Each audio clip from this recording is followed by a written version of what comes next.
Welcome, welcome. Beautiful music. A round of applause for Daniel Whole Life as an audition.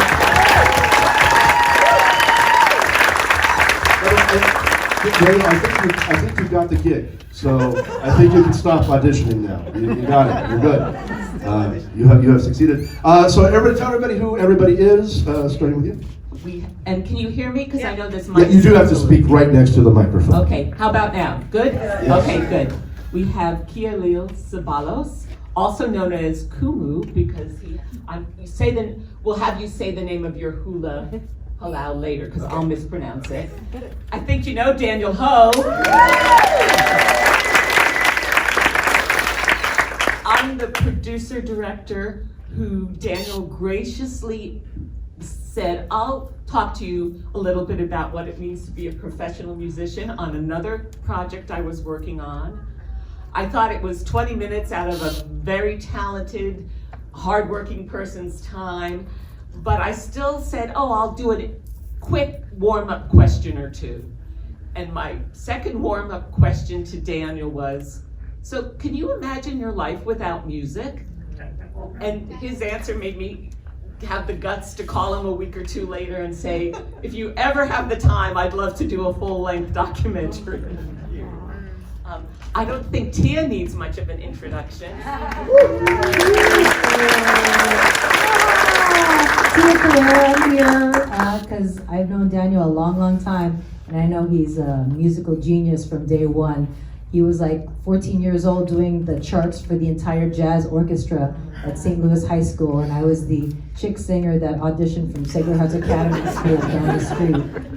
That's incredible. So you guys knew each other from very early on, and continue collaborating. What is it like for you, before we pass the mic over to the maestro himself, to see his growth over all this time, and to see him take, a form of music that a lot of people maybe are still learning about, and getting to embrace, certainly in the last 20, 30 years.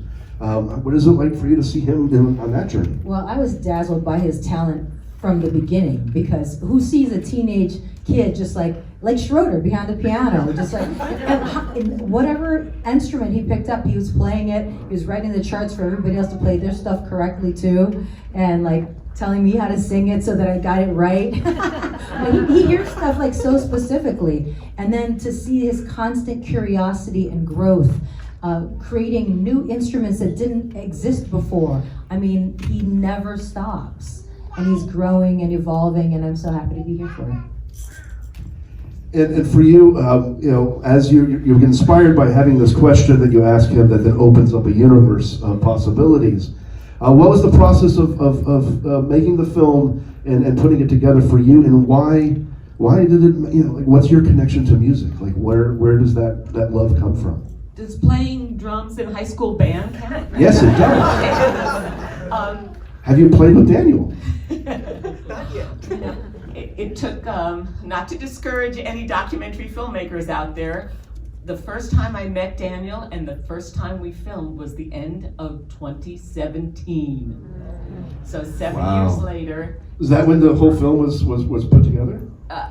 We shot every year since. Wow. This, I think it finally ended last year when we did post and started this part of it. Daniel was, is so busy, but was so generous with his time, as was everyone. Really, they're out there and in demand all the time, and they just made the time in their schedules, which meant so much to me.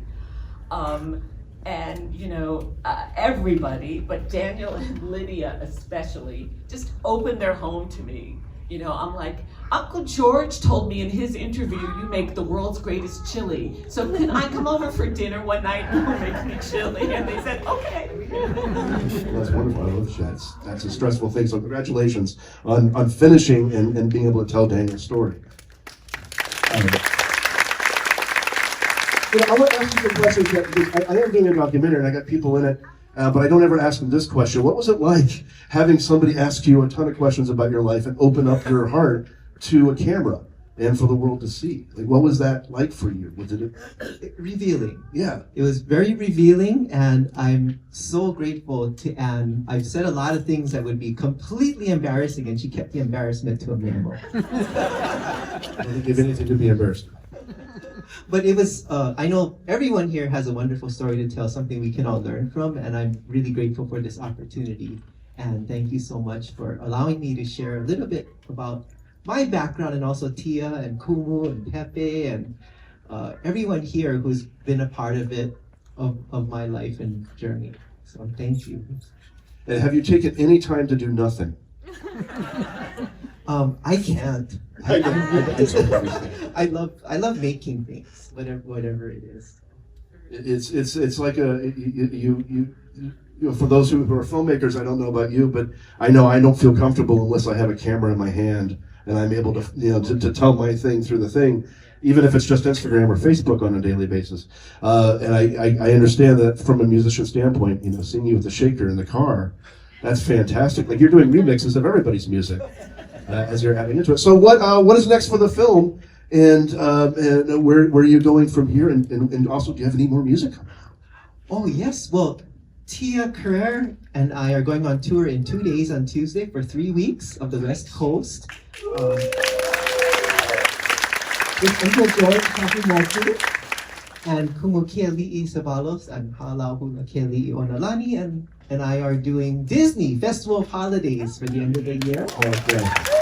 And I have a new record came out with Gabriela of Rodrigo y Gabriela. Yeah. Ukulele and guitar project. So So you're not 50 at all. It's good. It's good. I hope you still got enough to make some more chili for her, because yeah, she's. Are you gonna make another movie about the rest of the second half? Well, that's kind of up to Daniel. I should talk to him about that. I'm up for it. And I do want to do one quick shout out. This is the start of our festival run. I've been lucky enough, this is my 3rd time with the Valley Film Festival.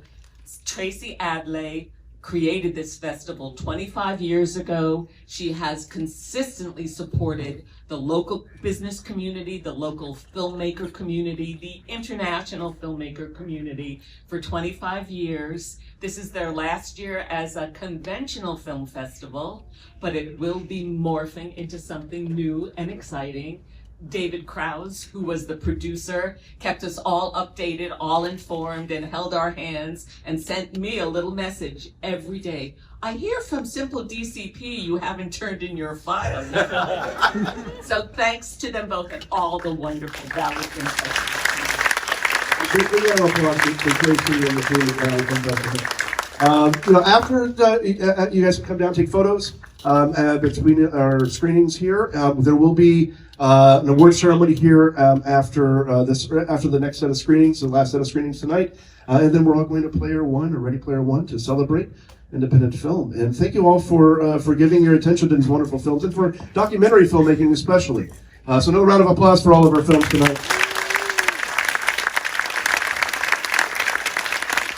And please enjoy the rest of the film festival. And again, thank you so much for being here. Did you bring your ukulele? Are you going to play? Okay. Of course you did. At least you shake it. You got to shake it in your pocket, don't you? I have. All right. Thank you so much, everyone.